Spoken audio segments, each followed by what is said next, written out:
Hello दोस्तों, 90 days 3 महीने अगर देखा जाए, वैसे बीच में एक महीना छोटे दिन का है, लेकिन 90 डेज रहने का मतलब रफली हम मानते हैं 3 महीना रहना।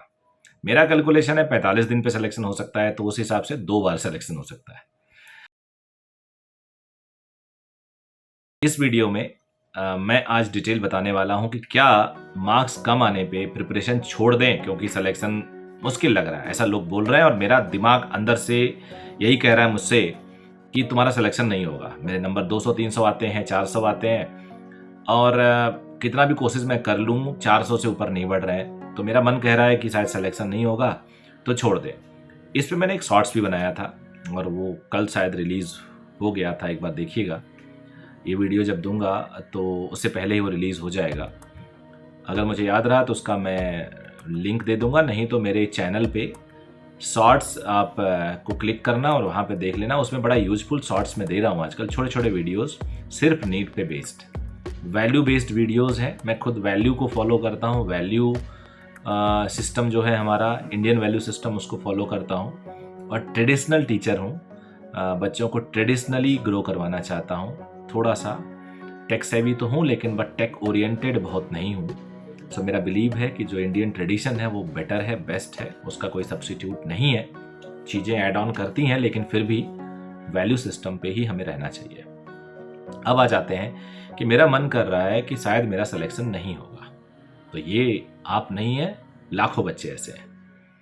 मैंने एक एग्जाम्पल उस शॉर्ट्स में लिया था कि ये मान लो 5 लोग दौड़ रहे हैं रेस में और 2 कमजोर लोग हैं। एक बहुत तेज बंदा है, दूसरा भी तेज बंदा है, तीसरा ठीक ठीक है, या शायद उसको पता ही नहीं है कौन सबसे तेज है, लेकिन हाँ उसको पता है कि मैं इतना बुरा भी नहीं।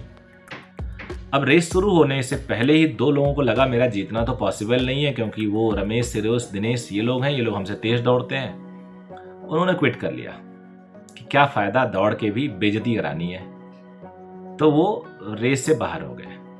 अब 3 लोग दौड़ रहे हैं, रमेश, सुरेश, दिनेश। रमेश सुरेश बहुत अच्छा है, दिनेश को पता है कि रमेश सुरेश बहुत अच्छे हैं, मेरा सिलेक्शन तो मुश्किल है, लेकिन चलो दौड़ता हूं, तीसरी पोजीशन तो आएगी ही आएगी। यानी गोल्ड, सिल्वर, ब्रॉन्ज में ब्रॉन्ज तो मेरा पक्का है, दौड़ जाता हूं। ऐसे बहुत लोग होते हैं जो पता है उनको तीसरी पोजीशन लाएंगे, लेकिन दौड़ते हैं, लड़ते हैं। मैं स्पोर्ट्स से भी जुड़ा हूं, मैंने बैडमिंटन कई ऐसे गेम देखे हैं जहां बच्चों को पता होता है वो हारेंगे, लेकिन फिर भी खेलते हैं। कुछ पहले टाइम से उनका कंधा डाउन रहता है, शोल्डर डाउन रहता है, ऐसा कहते हैं, और वो हार जाते हैं। और कुछ थोड़ा फाइट करते हैं और सामने वाले का दिन अगर खराब हुआ तो जीत भी जाते हैं। तो 3 लोग लड़ रहे हैं, उसमें दौड़ रहे हैं, रमेश, सुरेश एंड दिनेश। अब पता चला रास्ते में एकाएक सुरेश के पैर में कंकड़ आ गया, सुरेश गिर गया। अब दिनेश आ गए सेकंड। अब मान लो दिनेश भी बैठ जाते हैं कि यार हमें फर्स्ट सेकंड लाना है, दौड़ना ही नहीं है, तो नेचुरली एक अभी भी सेकंड नहीं आते। एक और केस ले लेते हैं। हो सकता है जो 2 लोग क्विट कर गए थे उनमें से कोई भी एक दौड़ जाता या दोनों दौड़ जाते, तो एक बच्चे की 50% चांस हो जाता कि वो ब्रॉन्ज ले लेता, यानी दोनों में से कोई एक ब्रॉन्ज लेता। यानी उन दोनों में से जो बच्चे पहले क्विट कर गए या 2 दौड़ने वाले लोग, उनमें से एक का ब्रॉन्ज पक्का था। एग्जैक्टली यही होता है आपके कॉम्पिटिटिव एग्जाम में।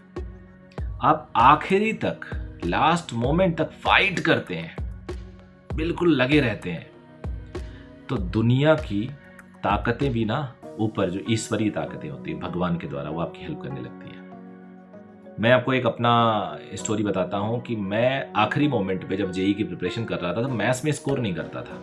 मतलब बढ़िया था पढ़ने में, लेकिन आईआईटी जेई पढ़ने वाले लोग जानते हैं कि वो उनकी प्रिपरेशन स्कोरिंग बड़ा कम होता है। पहले एडवांस ही होता था, एक तरह से नंबर ही नहीं आते, तो हर टेस्ट में 20, 30, 40 लाता था 100 में।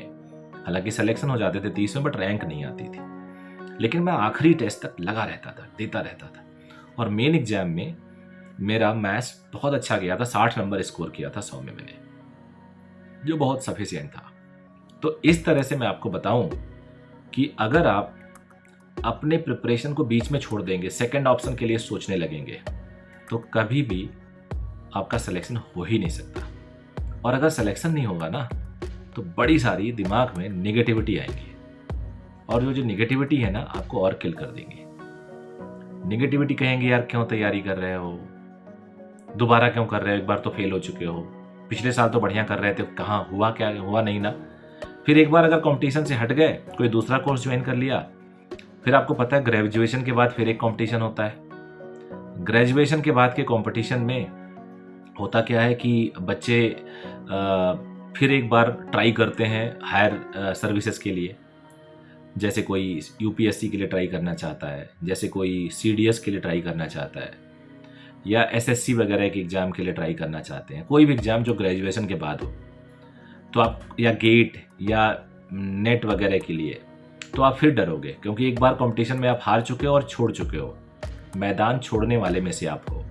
फिर आपको डर लगेगा, फिर जब डर लगेगा तो आप कंपटीशन दोगे नहीं, कोई और रास्ता चुनोगे, और आपको पता अच्छी चीज़ बिना कंपटीशन के मिलती नहीं है। तो यानी आप अपने बहुत बड़े रास्ते को ब्लॉक कर लोगे, और रास्ते को ब्लॉक कर लोगे तो यानी आपने फ्यूचर को ब्लॉक कर लिया, और फ्यूचर को ब्लॉक कर लिया तो बेटा दिक्कत तो होगी होगी। तो मेरा मानना है हमें लड़ना है, चाहे कितना भी रास्ते में दिक्कत हो, कितनी भी प्रॉब्लम हो रास्ते में, आप अगर लड़ोगे तो हारोगे नहीं, ये मेरी गारंटी है आपको। हो सकता है आप जीत जाओ, भले ही आपका कैलिबर सिलेक्शन का नहीं हो रहा है, लेकिन हो सकता है आप जीत जाओ। इसी नोट के साथ all the very best and take care of yourself. Thank you, bye bye.